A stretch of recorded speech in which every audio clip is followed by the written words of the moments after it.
say as well. Yeah. Like, obviously, as much as we're coaches ourselves, we train people, we're used to seeing like the transformational changes. Inner work is very important, and that's something I've only been doing in, say, the last couple of years. I'm go go go go go, I'm forget about anything that has happened to me and cover it up by being so busy and keep going. And lately, and the last, say, 2 years, have really kind of went deep and like realized, okay, I'm like that because of this. So I think when you start kind of looking at yourself deeply, yeah, you can work on yourself on the outside and physically, but if you're really not working on what's going on inside your head, that's kind of something that can affect it too.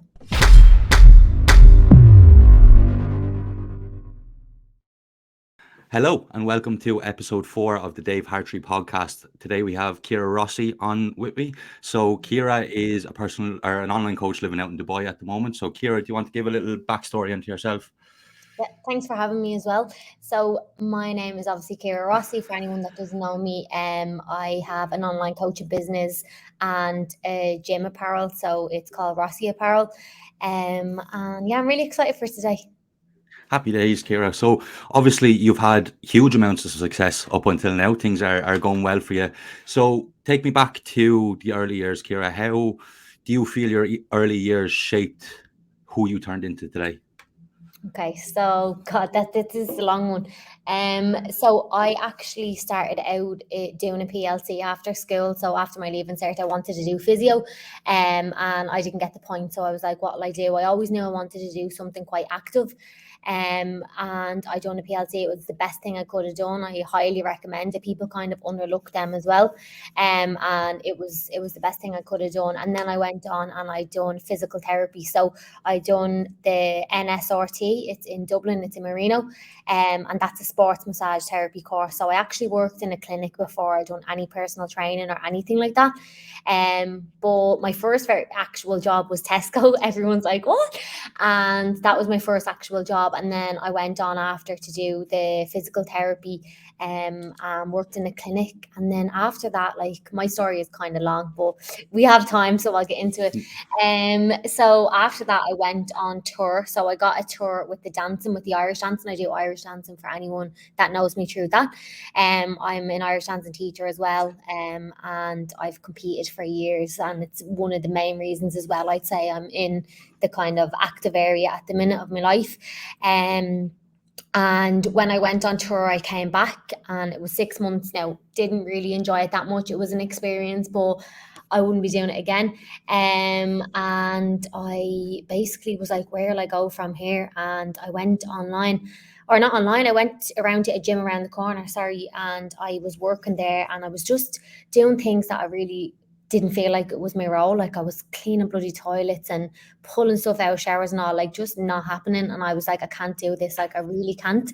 And at this time, I came home and I actually hadn't got like money on the side to be like, okay, I'll go out by myself. But I was hating it so much, that I was like, what am I going to do? So there's a gym down in Kilbarrack, Unique Physique it's called, and I started doing personal training from there and teaching classes. So that's kind of where my career and stuff took off, and the lads down there are amazing. Larry and Lenny used to be there. I learned a lot from them, and that's kind of where I stemmed from. And then I opened up my studio. Brilliant. And yeah, so look, I think a lot of people who get into this, like, you have to work those jobs, like you said, at Tesco before. I done a call center, but I think you can kind of take a lot from them. Like, I think the main thing is kind of communication skills, which a lot of people overlook with stuff like that. And if you could go back, say, looking at your journey now, would you do anything differently?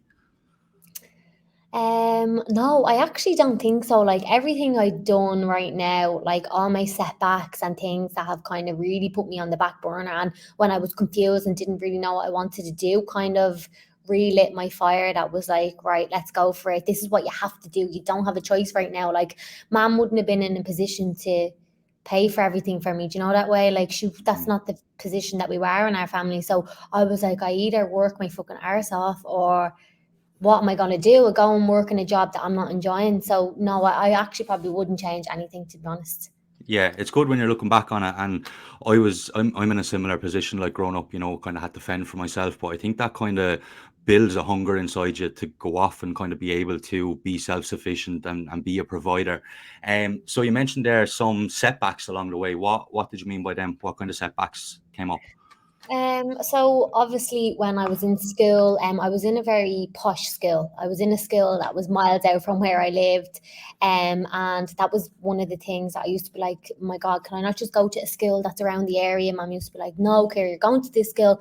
And these people were really smart. Like they were studying to be doctors and medicine and this and that.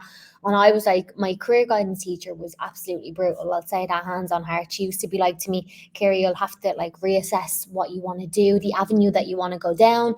Like you won't get the points for that. And I was instantly bloody shut down. So that's kind of one of them where you're kind of like, oh my God, what am I going to do? Like, so I actually felt embarrassed doing a PLC at the time because I was like, I'm not going to proper college. And now when I'm out, I'm like, yeah, you need college for some sort of paths that you're going in life. But to be honest, like I didn't need that, you know what I mean? Like I didn't need to do that and look where I am now. And I think there's just a lot of pressure on people as well for college all the time, you know what I mean? Mm. Um, and like with the clothing apparel as well, like obviously as well, sorry, before I jump on from that, I might jump back and forward as well, Dave, Yeah, and forget the all good. question you might have to ask again. But in terms of the gym, I built up such a good clientele. Like there was people coming to me. I was fully booked like within I'd say 8 weeks of doing one-to-one in the gym. My classes had like 36, 40 people in the class. And then I actually opened up the studio. So when COVID hit, rent wasn't being stopped, and obviously people weren't going to gyms. You weren't allowed to go anywhere. So I was like, what am I going to do? And I was stressed out a bit, and like I was after putting so much into the gym, and the amount of money it cost me. I was only starting to play catch up and start earning now, like 2 years after when I was in the studio. And I was like, oh my God, I was so against online. I was like, I am not going online. Like it's not happening. And um lockdown after lockdown, mum was like, here, you can't keep doing this. Like you need to make a decision. So I was like, I'm gonna close it down, I'm gonna sell all my equipment and I'm just gonna go online. And she was like, are you sure? And I was like, yeah. I was like, I have to do this. I was like, it doesn't seem like anything is changing. And if I didn't do that, I would be still in the same position, paying and catching up with my tail, you know? Mm. Um Sorry, and then obviously with the Rossi apparel, like that's a totally different ball game. The clothing is like that was starting from scratch, hadn't got a clue. Like I had a good background of PT and online and stuff, but the Rossi apparel, there was so many setbacks of things that I never knew. So yeah, there is gonna be stuff along the way all the time, and I'm still going through stuff like that.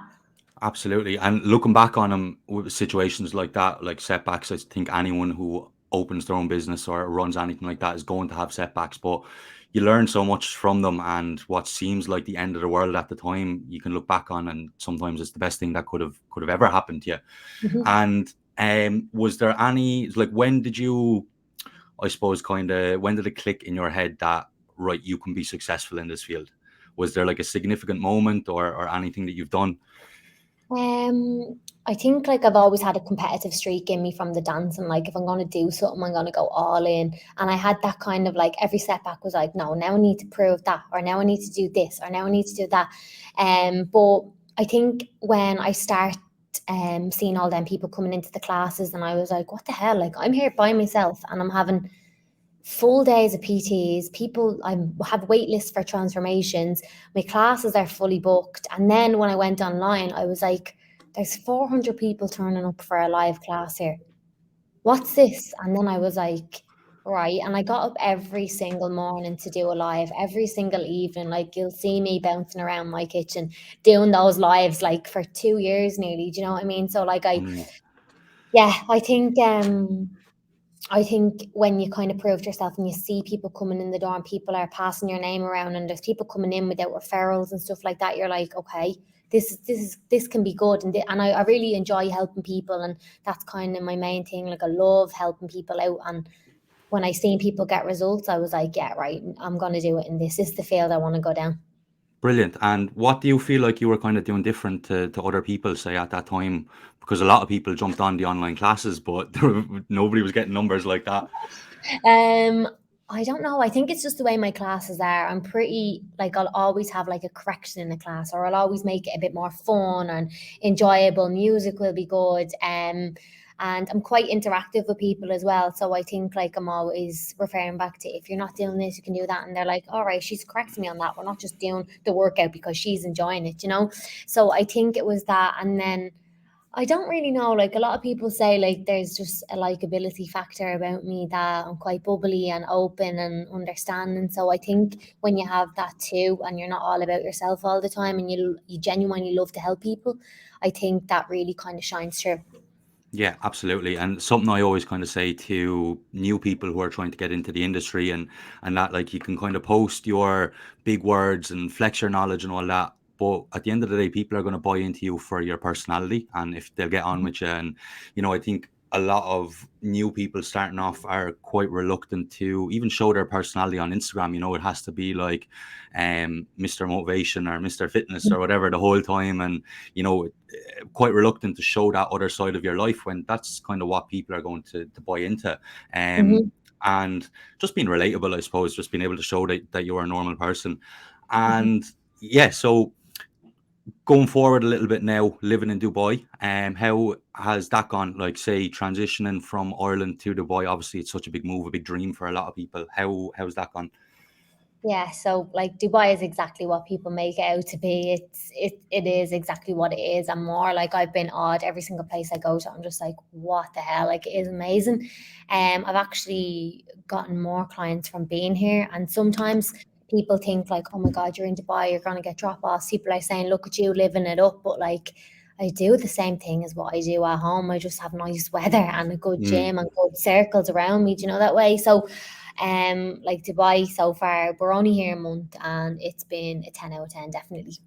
brilliant. And what's the lifestyle like in comparison to here? What are the major changes? I think the whole atmosphere in the gyms and all, like you go in and like everyone is just grafting and you're like, what the hell? And like I'm not just saying like it's all bodybuilders and stuff. You go into any gym or you go to anywhere in general, everyone is very friendly. It's just a really good lifestyle. Like people are out walking, obviously have the nice weather. It's not like that at home. I know that. But yeah, I don't know. I think I like the extraness of it. Like I think I Yeah. like that OTT. A lot of people don't like. For example, Bali. Like Bali is a very laid back place. Loved it, gorgeous, but not for me. Mm. And that's just because like I experienced it, and it's a little bit more. It's a little bit too chilled for me. Whereas I'm like go go go go, and I have to like work up. Like you come here and you're basically the small fish in a big pond. Like do you know what I mean? Like they are the best of the best here. So you're really trying to level yourself up. So in terms of business, like you want to take it to the next level. You're motivated. Absolutely. And I think, like, I saw a statistic there a while ago. I think it was like 7 out of 10 young people at the moment are looking at moving out of Ireland to move away just because of how bad everything is at the moment. And I think when you do go away, and if you've never lived away from home, and that culture shock it's a big eye opener for a lot of Mhm. people in the culture, but also the environment you're in. Like, I think with Ireland, you have a lot of the small town mentality, and like, it's very hard to grow here. And I think once you do kind of get away and get a taste for that, it would be hard. I'd say it's hard for you kind of ever picturing coming back and living here again. Yeah, But it's just about going out and doing it. yeah. So your clients at the moment, Ciara, do you coach all females? Yes, all Yeah, females. Yeah. brilliant. And how do you find that pretty much? Like, is there, what would kind of be the common things that you go over with your females, the common issues? Yeah, that like when people come to me at the start. Yeah. Yeah. So like most of it is weight loss. Some girls are like most girls are there for weight loss. They want the transformational change. They want something that they can hold long term and sustainable. And then I have other girls that want to build and they want to get a little bit stronger. Kind of have gone into that niche as well. And the photo shoot side, I've gone into things like that as well now. But it is more kind of transformations, how to build some good habits, how to get a routine going, get yourself out of a slump and actually see a result. And we're quite like we're really kind of deep with our clients. Like we have a lot of communication. We've got a community going that when people join up, they're like, "Here, this is amazing!" Like everyone's chatting to each other, and it's not like the group chat is going 90. It's not like that. It's like we get on for a group call. We'll talk about things. We all feel the same thing. So like I genuinely feel like I could go to some of them and be like, I need to have a coffee with you and sit down. And they're like, yeah, me too. And we all kind of vibe with each other. So Mm. yeah, in that way, I think that's a reason as well why most of our clients achieve like the results they achieve. Absolutely, that's brilliant, and the community is so important with that. And I'd be very similar. So I work with kind of a lot of complete beginners and stuff, and I find that when they're starting, it's like you're giving them the plan and stuff like that, but it's starting with the simple, basic habits.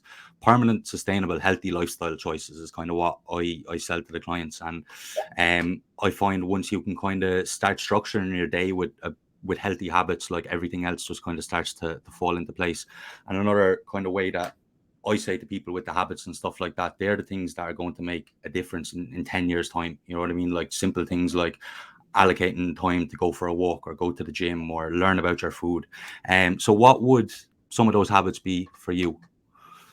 Like for clients or for myself? For clients starting off, say, For if so clients start.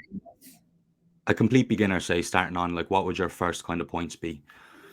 So it really depends who the client is, what they do, what their lifestyle is. We would normally put in a daily step count, attend some of the classes live with us. If you're not comfortable in the gym, that's something that we really do kind of specialize in. Your measurements and your check-in is vital once a week. And we always like to start people a little bit higher rather than throwing them into a deficit like they've been thrown into all the time. They hate what they're doing. They're like, Jesus Christ, am I able to eat all this? They start seeing Mm. their body change, weight drop, and they're like, right, so how is this happening? And I've been eating 900 calories the last 4 months and not losing. Even Um, though calorie deficit, I know most people aren't eating probably 900 calories, but mm. they're under eating and they're depriving themselves. And this is kind of where like relationship with food and things like that come into it. Or it, and again, it really depends what client you have. Like you could have the busy mom that hasn't got a chance to do anything, so she might make time for the class in the morning and then check in with us at the end of the week, and we won't see her until then. But it really just depends on who the client is and what they want to do, really. Yeah, absolutely. And what you said there about sorry, going back there to the client starting on and just getting them kind of moving with like steps and stuff like that. Where do you find you like? Sorry, I'm trying to Get the word word this. out. Yeah. Yeah. So like, when do you start advancing the plan? When do you find like a person is there like a certain time frame that you do, or when do you feel comfortable in putting that push on people? Um, Same thing. I think it really depends on client, what stress levels they're going through, what their goal is. Some people do like a little bit more aggressive and like to see the scale dropping a bit quicker than others. Some people are happy with enjoying their glass of wine at the weekend and their meal. So we always say we do 8 week transformation and then we'll put them into another 8 week transformation. So 16 weeks probably in total. And Yeah. then we're like, we think you're ready now, maybe for the gym. But we've some girls that just stay on for the transformations nearly 2 years because they just love the classes and they enjoy it and that's what works for them. So when we see someone plateauing and they're like, I think I'm ready for the next level, we're like, you're definitely ready for the gym now. And they're like, oh God, you think? And that's when the whole body composition changes. But some people, time wise, schedule, they can't get to a gym. Some people are living out in the countryside and don't have a car to get there. Do you know that way? So home classes and working out at home is for them. But we always say about 12 to 16 weeks is what your first phase will be, building good habits, seeing your body change, having a good relationship with food, and then going, right, what we do next. So we kind of roadmap out what we're going to do for people. Yeah, no, that's brilliant, and I think that's very important. Like, not just 'cause it was a mistake I made at the start before I kind of got a bit of experience. Was just everyone just gets thrown their plan, and it's off you go. And then when it's new to people, and you're trying to flip your whole life upside down to do it, and say you can't get like all of your workouts done in the week or whatever, it kind of feels like you're after failing. Yeah, Um, yeah. and how do you go about then? Say you mentioned the relationship with food. Um, because I feel like it's a big thing with females and something I get back quite a bit as well is like people don't believe they can lose weight on this much food. So how would those conversations look with when you're kind of trying to convince one of your girls that it's okay to eat more food, and how would you explain it to them to make them feel a little bit more comfortable? Because I think it's something that's very important for anyone listening to kind of hear as well. Yeah, 100% have to agree that as well. Like, obviously, there's so much out there now that people are just like calorie deficit, calorie deficit. I'm not eating anything. Why am I not losing?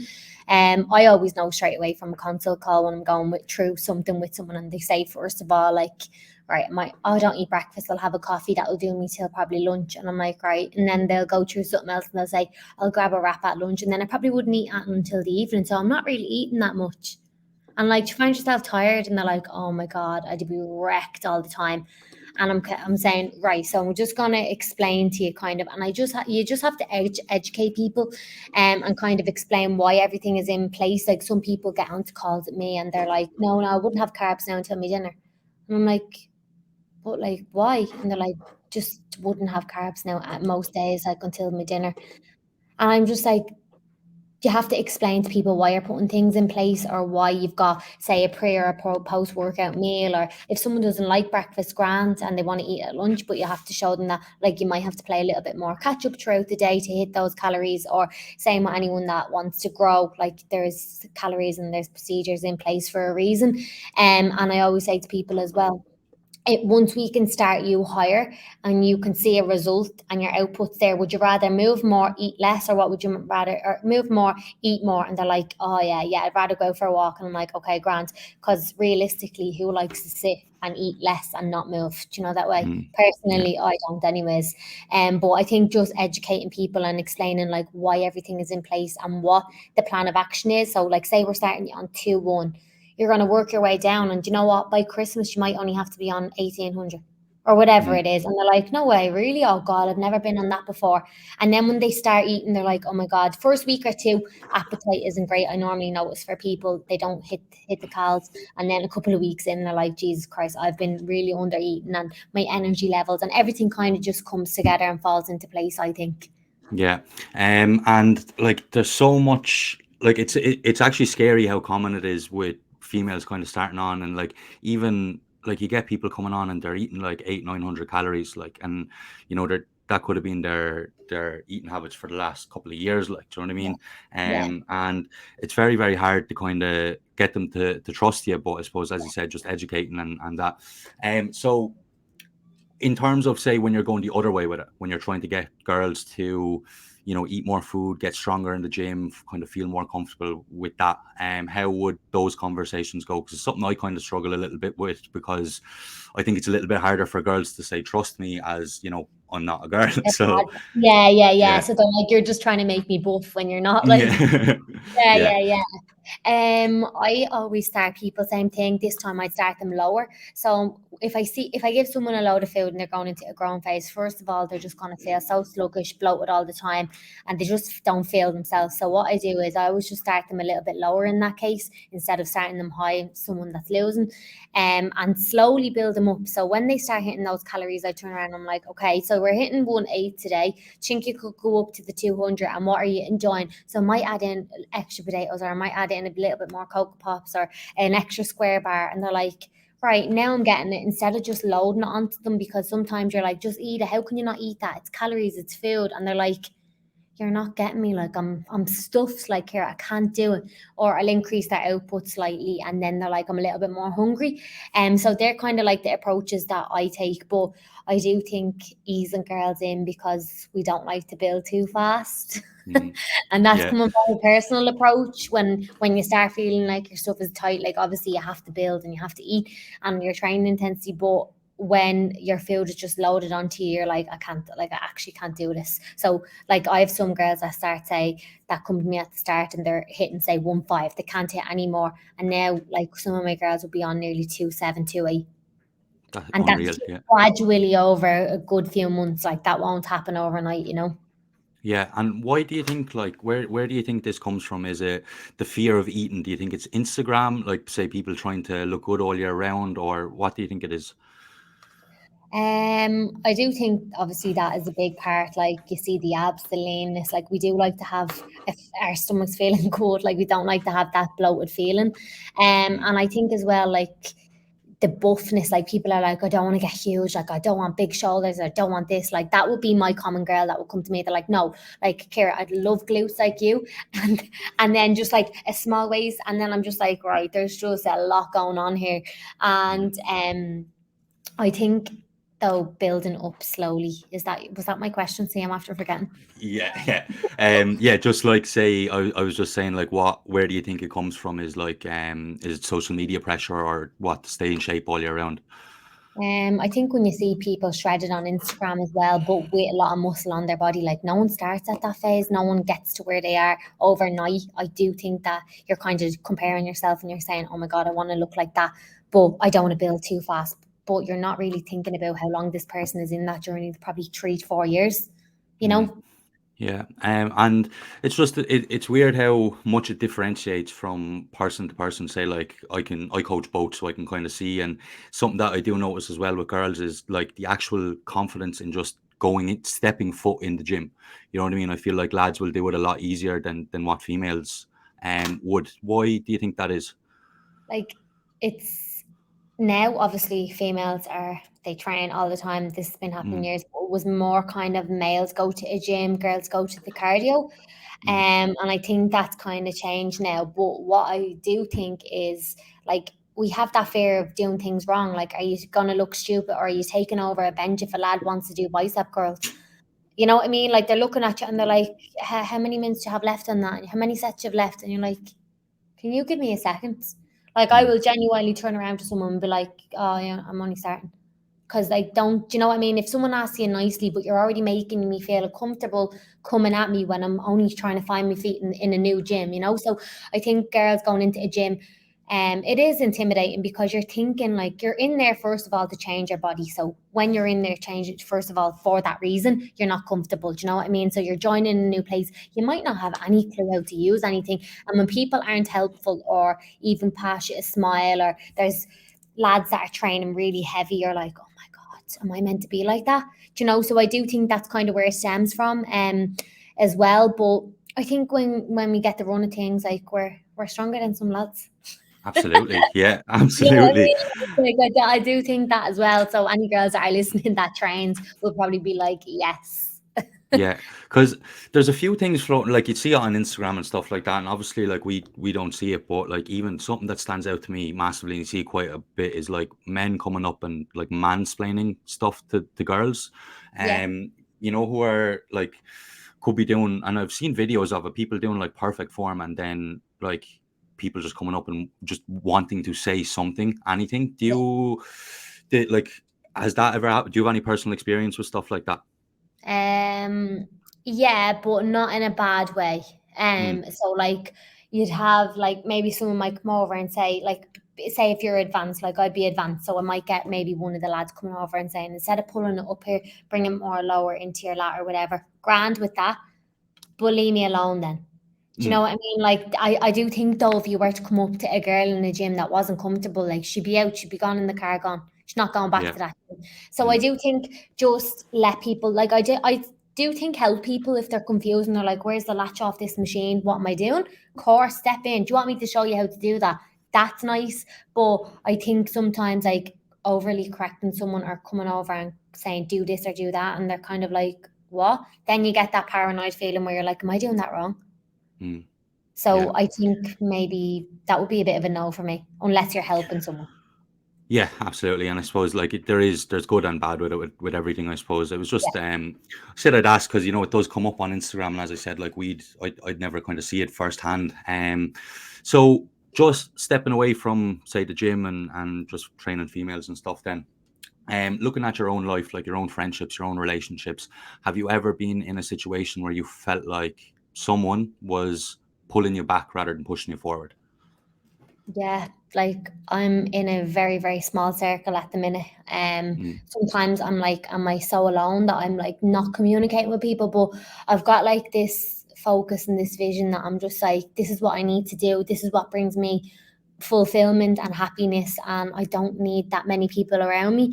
And years ago, like I used to get people being like, oh my God, why are you going to that like say if I was going to a fesh or a competition, they'd be like, we're going out, why are you going to a competition? Or like if you're going for a drink, it's like it's Saturday night, why are you not having a drink? And I'm just like, don't want to have a drink. Do you know what I mean? Like leave me alone. Like, or like, mm, why are you not doing this? Or why are you not doing that? That's boring. That's this, that's that.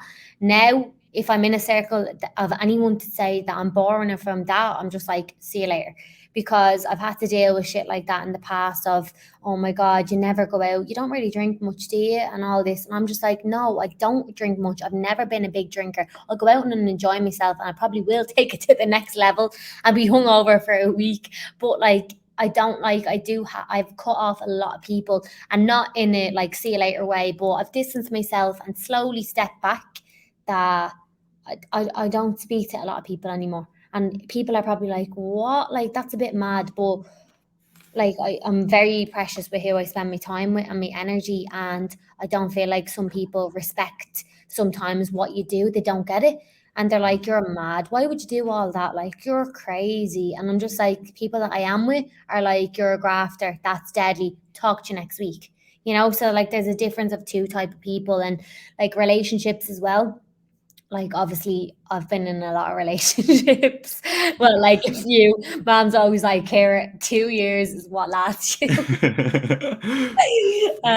But like, I always want to do better, want to be better. And like, if the person that's with me, or like friends and stuff like that, or people that I'm working with, like don't want to do the same or keep up, I kind of distance myself a little bit. I'm like, do you know what I mean? Like, I do take a little bit of a step back, and I sometimes I'd say I probably do ruin relationships, because I'm all about like what I want to do, and I'm so focused that I have this vision, that it probably is a downside to me as well.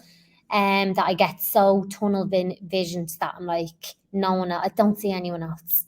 Do you know what I Yeah, mean? Like, I yeah, have this thing in my head where I'm like, this is what drives me. This is what I enjoy. I love this so much that sometimes I do forget about other people. So, and friends, obviously, that I've left behind or taken a step back from. Yeah, I've done that purposely, but I sometimes don't mean to do, like, say, for people that are around me now, that I'd be just so, you yeah, know. absolutely. And what, say, when you're looking back on those situations, like what are some lessons you've learned from those, or like what would you have done differently in those situations, looking back in from the position you're in now? I think stepping away from people that don't kind of agree with what you're not agree with what you're doing, but are pressurizing you into things that you don't want to do. I wouldn't take that back. That was a big thing for me. That was the best thing I could have done, because you are who you surround yourself with. They say like 1 in 5 people, you know what I mean? That Mhm. saying that they say, like, who you surround yourself with.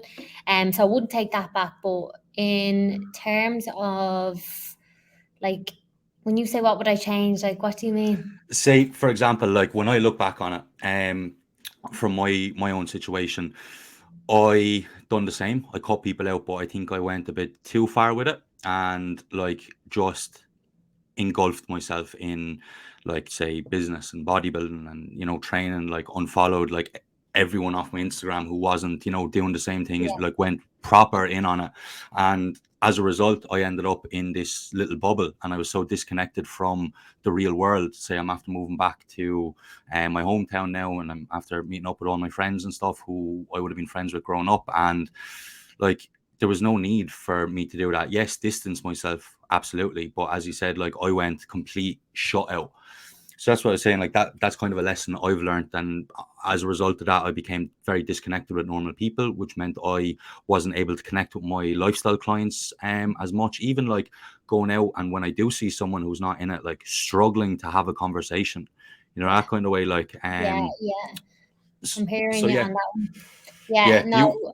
I now that you're saying it, like when I'm comparing to like what you're saying, I do think that I change like my perception and what way I feel and think other people should think as well. That like I'm just around people that have to be like-minded or leveling me up. That like not everyone is like that. That not people are normal Joe soaps, and we're all human. Mhm. And not everyone has to be on a motivational path or an entrepreneur or setting up a business, and that's okay too. Like, I do know that, but that would be probably something that I would change to, like, I wouldn't say get down off, no, I won't say get down off my high horse, because it wasn't really that. It's more understanding different types of people, if Mhm. that's what you want to say. Like, Yeah, understanding that everyone isn't like me. Do you know what I yeah, mean? And I think that's what my mentor said as well. I'm not sure if you know Mark Holtz. yeah, He's yeah. taught I me do. a lot, and personal development wise and business. And he's like, here, not everyone is like you. And I'm like, he's like, not everyone's like you. He was like, you can still have your friends there, and they will be your friends for life. And people that are doing have their own normal lives and their own families and jobs and stuff. And not everyone will have to be up here, but they're still your friends. Mm. So that would be something that I probably change a little bit, that not to be so harsh on not opinions of people, but how I'm nearly judging people of like, well, you need to be doing this, when no, they don't. They're on their own path. It's not about them. This is about me. Yeah. Yeah, no, I Yeah. relate to that 100%, and I was the exact same. I suppose the high horse thing kind of hit me like, and because when I'm looking back on it, that's kind of the best way to describe it.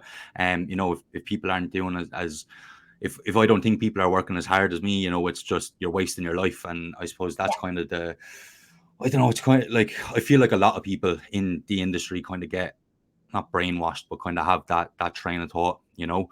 Yeah. And so going back to say like relationships and stuff like that, when you relationships, friendships, anything like that, I feel like what's very important there when you were saying it is I think it's very, very important to be working on yourself. As you said, it's not like an entrepreneur. It's not like you don't have to be an entrepreneur or setting up a business or, you know, doing this thing, but doing anything. And I feel like that's when kind of relationships and friendships can get very toxic, is when you're not working on yourself. And then people Mhm. kind of rely on the relationship or friendship for like the enjoyment, like any enjoyment out of life. And then it can become very, very unhealthy and very, Mhm. very quick. And I think for anyone who is listening, I think it's very, very important to understand that it's okay to work on yourself, you know what I mean? And whether that is distancing yourself a little bit to separate yourself from certain people, or to, you know, start doing something else like going to the gym or anything. But yeah, I just wanted to touch on that because it was a very good point that you brought up. Yeah, I Um, totally agree as well. Like, can I just say as well, yeah, like obviously as much as we're coaches ourselves, we train people, we're used to seeing like the transformational changes in our work is very important. And that's something I've only been doing in say the last couple of years. I'm go, go, go, go, go. I'm forget about anything that has happened to me and cover it up by being so busy and keep going. And lately and the last say 2 years have really kind of went deep and like realized, okay, I'm like that because of this.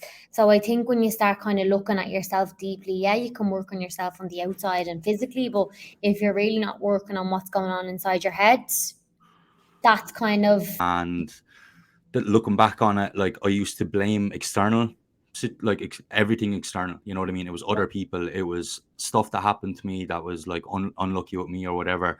When I should have been taking responsibility, and it was only mhm, when you start kind of taking that responsibility, you can really start to find out what's actually going on and what needs to be fixed. yeah, definitely. How do you like? Do you listen to podcasts? Do you read books? Like, where do you find this information? It's all self-learning. So I listen to a lot of podcasts. I listen to Diary of a CEO. I listen to Mark Holt. I listen to Jay Shetty. I listen to Audible. So I'm not really a good reader. I'd rather Mm, walk and listen, or YouTube. I like to see something like this. So I like to be able to see a face and know what I'm looking at. That's how mm. I kind of remember more. I've read a lot of books, Relentless, The Secret, the main one.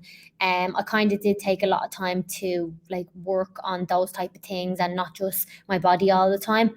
And that's definitely helped all around for sure.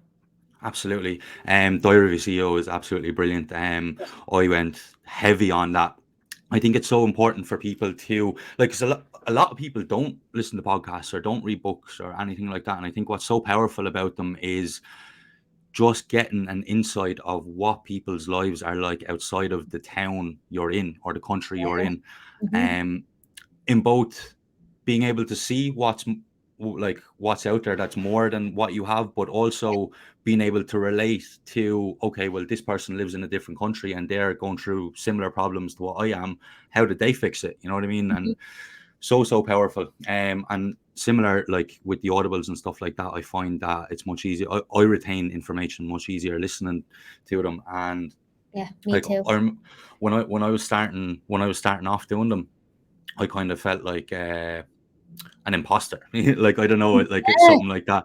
Like you do, like when you're not someone who reads books, you don't know where to look or whatever. But yeah, for anyone listening who would want to get started, like I literally started with, I was going through a really like bad time And Mhm. like my one non-negotiable thing for the day was like starting off as just get up within 10 minutes of waking up, you're out for a walk, and Yeah. put something productive in your ear, whether it's a Oh, yeah. podcast or an audible or something. And within 8, 12 weeks, like my life is a completely different place it is now. It Yeah. literally started with Like that. super They're so powerful. big Um time.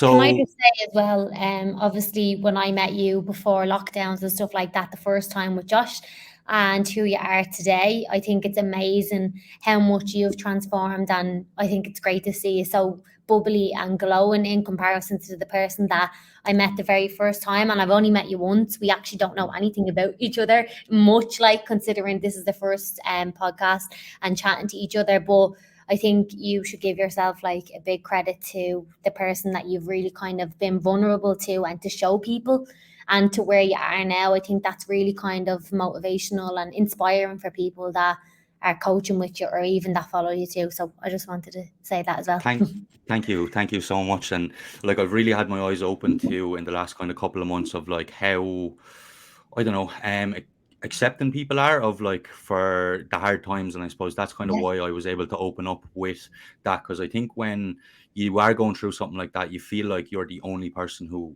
like has these problems. And now everyone's problems are individuals themselves, whatever, but everyone has problems. yeah, And yeah, I don't know. I think just like obviously you get like backlash and stuff like that when you do kind of put stuff out, and there's always going to be people who want to do it. But even if it's not posting online, just like talking to someone, like yeah, genuinely, like just starting posting that stuff on social media is kind of what helped kind of pull me out of it. Because when it's out there, you are more aware of it. yeah, When you start having these conversations with people, you kind of figure stuff out as you're talking. yeah, And it's something that I think that a lot of people could kind of do a little bit more of, is just talk about stuff. yeah. So while we're on the topic here, of say mental health and all that kind of time we were going through, have you ever suffered with mental health yourself? Like I can't really say I have because I Okay. haven't. Yeah. And I know a lot of people are like, we all do suffer in some way, insecurities and stuff like that. Yeah, of course, hand on heart, yeah.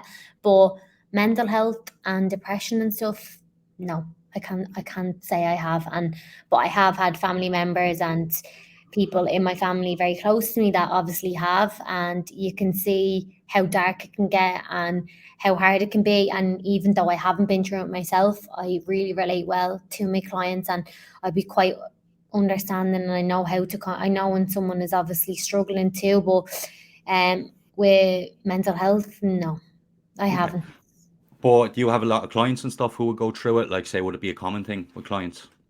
Yeah, I would have a lot of girls that would, and they'd be quite vulnerable. They open up a lot to me, Mm. to us, myself and Jade as well. They'd be very vulnerable where they would tell us exactly how they're feeling and how down they feel, and they might be on meds, and that, do you know what, they're coming off their meds, and you can see people changing and they're feeling 100%. But I do have a lot of people that would suffer in some way with their mental health. Yeah, Yeah, absolutely. And again, I think like this is just my own personal experience. Well, from what I've gathered, with it, I find that a lot of people, they say this kind of mental health issues come up, and whether it's depression or anxiety or something like that, and people are kind of, a lot of people are accepting now to the fact of how normal it is. But when you break it down, like there is more than likely a reason to why that is. You might not see it straight away, but as I said, like when you kind of start evaluating yourself and asking the questions and stuff like that, like that's kind of when you can start figuring it out. And a lot of people just aren't researched enough on it to be able to kind of cop these things, which is mm-hmm. why I think the coaching and stuff is so valuable for people. Even if you don't realize you have it, it's something to pull you out of that slump. But yeah, like I think when you start to break it down, like there is something that's causing it, and it's just about kind of taking action with it. But yeah, no, that's unreal that you've never suffered yourself, and touch wood, Yeah. it stays that way. Mm-hmm. Um, and like, how do you? Why do you think that is? Do you feel like you, as you said, you do a lot of personal development and stuff like that? Is there anything else you do Yeah. to kind of keep your head on straight? Um, I I don't really like. I'm Yeah, stuck no, now. if you don't know, Oh my god. Like with like mental health at the minute, like, and people saying they suffer with it and stuff, and sometimes when I can't relate, I'm like, why can't I relate to that? Like, why don't I ever feel like that?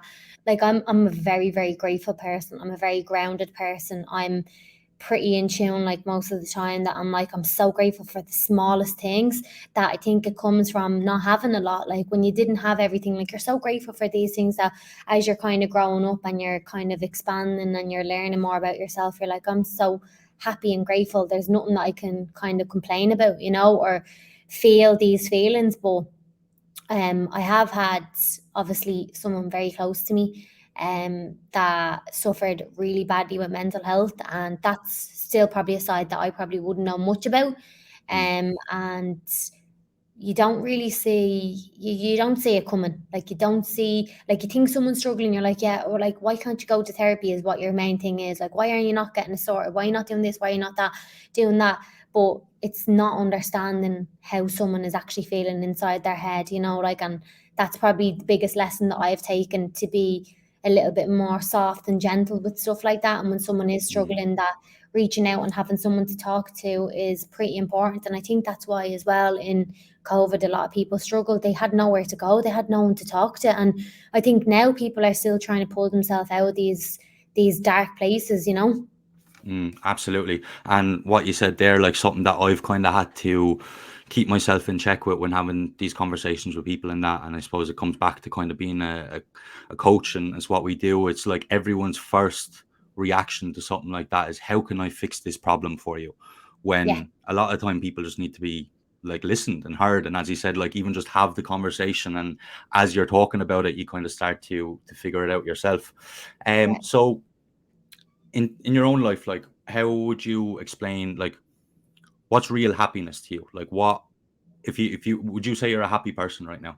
Like Yeah. happy with life? Yeah, Yeah. My happiness is my health. My health, yeah. my friends, and my family. That is the most important thing to me. And people are like, well, you're living in Dubai, like, you must be making loads of money and this and that. And I'm like, it's not what brings me happiness. I was in Dubai, I've been sitting out in the marina, watching the life go by, sitting there with my podcast on, and I'm like, I could be at home right now and I would still probably be happy. So That's I brilliant. think being kind of content and 100% in yourself, and grateful every single day for your health, especially, like, that's one of my main things. Like, um, yeah, I did you ask me that question, or am I after Yeah. throwing? No, no, no. Yeah, just what's happiness? Yeah, because I'd be intrigued to kind of hear different people's answers on this, because I think you'll get very different answers from someone like yourself who's like a coach and who lives a very quiet life, as opposed to say the regular Joe, as you said. Yeah. And I think a lot of people can confuse happiness with highs. Oh yeah, Um, yeah, highs, which is a big thing, and being able to kind of differentiate between those is very very important, and something I'm kind of trying to, I suppose, be a little bit more in tune with is like, okay, am I actually happy, or is this just something that's exciting me in this brief moment? yeah, And I think that's again why the coaching is so powerful, because it's all well and good kind of going out on a night out or something like that. You have something to look forward to. You're going on a holiday, but it's kind of being happy in what you're doing like every single day. You know what I mean? Like your routine, your structure, who you have around you. But yeah, no, it's very interesting. my Uh, small, like, my small things are my health, who my people are around me, my training, coaching people, like, them small things, the money and the place where I am and where I'm living, they're all bonuses. Absolutely. Yeah, Yeah. absolutely.